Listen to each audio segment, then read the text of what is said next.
Hello everyone, today we're going to be learning about the quadratic formula. So your essential question for this set of notes, when do you use the quadratic formula? These are the specific steps when using your quadratic formula. So step number 1, make sure that your equation is in standard form, and the standard form is ax squared plus bx plus c equals 0 if we have a value equaling 0, which we should. Step 2, you're going to identify the values for a, b, and c, which means you just need to use the coefficients. We do not need those variables. So just the numbers for this. Once we get those values for a, b, and c, you're then going to substitute each value in for its specific letter into the quadratic formula. This is your quadratic formula. X equals negative b plus or minus the square root of b squared minus 4ac, all of it divided by 2a.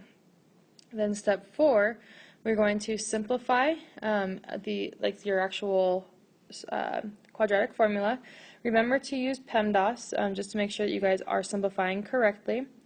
Then you're going to split into two different equations, and we're going to solve those two different equations for the value of x, making sure that we have simplified completely. So the quadratic formula, again, if we have ax squared plus bx plus c equals 0, that's our standard form. But a cannot equal 0. So the reason why this cannot equal 0, if 0 times x squared, then this whole thing would be actually 0. We would no longer have a quadratic. The reason why I know I have a quadratic was because of that little 2 right there. This is now a linear expression. So it has to be, it cannot equal 0, it has to be at least a 1, like an x squared or something, in order to actually have a quadratic, in order to use the quadratic formula. Okay, so and then if we do have a value where we actually do have an x squared, then we are allowed to use our quadratic formula of negative b plus or minus square root of b squared minus 4ac all over 2a, and that's equal to our x. Again, we are finding x-intercepts on our graph. So before we actually go to solve and use the quadratic formula, our very first step we should also check is to make sure that it is factorable. If it is factorable, then our life was easier. We were able to do this. So I'm going to multiply using my AC method. 2 times negative 5, we get negative 10, and it has to add to 3. So I know that I have 5 and 2, and the one that's going to be negative is going to be the 2. So now when I do 5 times a negative 2, I get negative 10, and then when I do 5 minus 2, I get my positive 3. Since this coefficient is not a 1, I can't just write out x plus 5 and x minus 2. You are not allowed to do that because this coefficient is a 2. So we are going to delete all this, and we actually have to do our factor by grouping. So let's get there. Always bring down your first term, 2x squared. Now I'm going to rewrite my b value using these new b values here.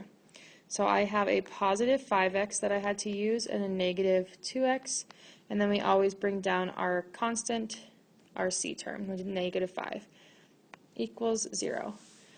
Okay, now we have our 4 terms, so I need to do my factor by grouping. My GCF I see is actually just an x. I don't have any numbers in there. So then now I have 2x plus 5 as my one thing in parentheses. And then let's look at our GCF for these last two terms.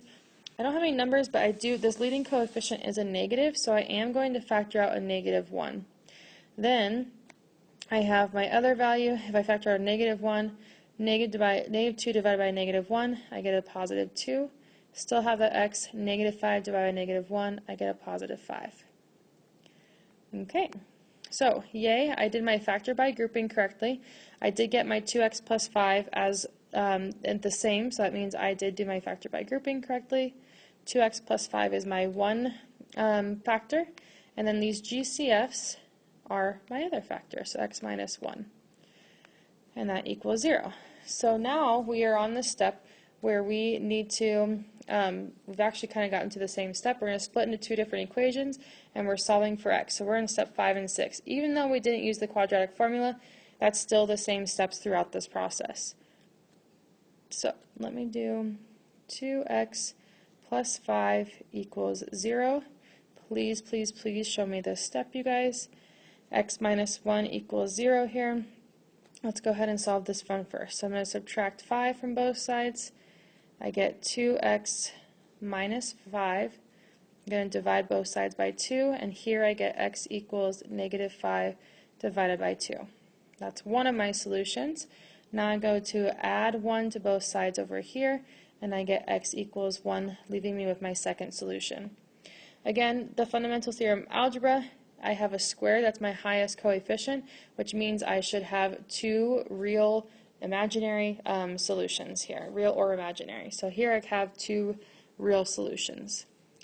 Alright, so we were able to factor this one. We didn't have to use the quadratic formula here. We just had to factor using the AC method. Let's look at our example number 2. Let's test out our AC method, see if we are able to use it. 2 times 5 is 10, and I have to figure out how to add to 4. So 5 and 2 would just get us 3 or 7, and then 1 and 10 would get us 9 and 11. So we are not able to do this. So we are not able to use the AC method, so I am going to use my quadratic formula. I suggest writing the quadratic formula over and over and over again. I believe in your guided notes I actually provided it for you, but the more you write it, the more you are going to memorize it. I'm just going to give myself some more space. X equals the square root of negative b minus 4ac I forgot something. Let me go back here.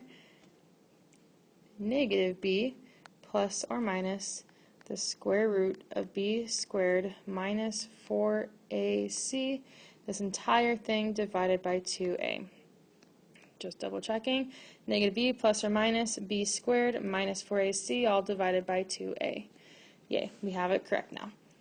So my next step, I tried factoring. That's what you should always try. The first step is to make sure we are in standard form.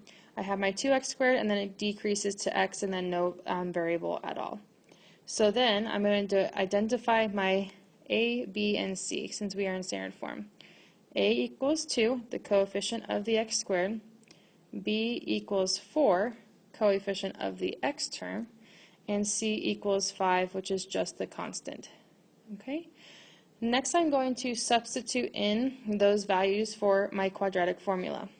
X equals my b value. I have a negative already out in front of here. Always put in parentheses what you guys are substituting in so you can try and keep your work clean. Then I have b for my b squared, which is still 4. Then that one's going to be squared minus 4 times a, which is 2, times c, which is 5. All divided by 2 times a, which is 2 again. Okay. Now we're going to start using PEMDAS. I'm going to start simplifying where I can. So at negative times your, so yes, we do work with our exponents first. Parentheses, we don't have anything inside parentheses, so we move on to exponents. I am going to simplify this right here just because it's by itself. A negative times a positive is now a negative 4. Now I have 4 squared, which is my exponent, is 16. Then this is mainly, you guys, where you need to work with PEMDAS. A lot of you guys are going to now subtract 4 from 16. You cannot do that because if you look at just this section right here, PEMDAS tells it has to be multiplication or division first from left to right. Well, negative 4 times 2 is actually negative 8. We still have to multiply that by 5. We can simplify this 2 times 2 on the bottom as well. So now I have a negative 4 plus or minus 8 times 5. We end up getting our 40. And then we now are able to subtract that from the, sorry, I just did the wrong, okay. So 16 minus 40 divided by 4. So now 16 minus 40, we should have a negative value. We have a negative 24. Okay, still divided by 4. So what we need to simplify, we need to simplify this radical first. Let's leave this negative 4. We will simplify this in a second. If and only if we get a coefficient out inside of that radical, that will simplify. So we know that 24, if we break down the radical, has a perfect square of 4 that will come out, but the square root of 4 is 2. And then left over, we also have an I because we had a negative. Left over, we had the 6. Now I do have a 4 here. So now, if I see that I have this number, this coefficient, and here, if those three numbers, has to be all three, have a similar number, then we are able to simplify. I see that 2 is the actual simplified, or that the number that they all have in common. So I'm going to simplify these all by 2. 2 divided by, or 4, negative 4 divided by 2, we get a negative 2. 2 divided by 2, I get 1. 4 divided by 2, I get 2. So I'm going to rewrite each of these values. Negative 2 plus or minus I square root 6 divided by 2. We cannot simplify the negative 2 and 2 because you do have, it's an addition subtraction problem here, right here. So you have to actually have all three like I circled in the previous problem in order to simplify that. Alright you guys, so there is a little bubble space, questions, things to remember. I want you guys to write down anything, any tips or tricks that you think would help you to remember how to use the quadratic formula. I will see you guys in class and we will practice it more. Thanks.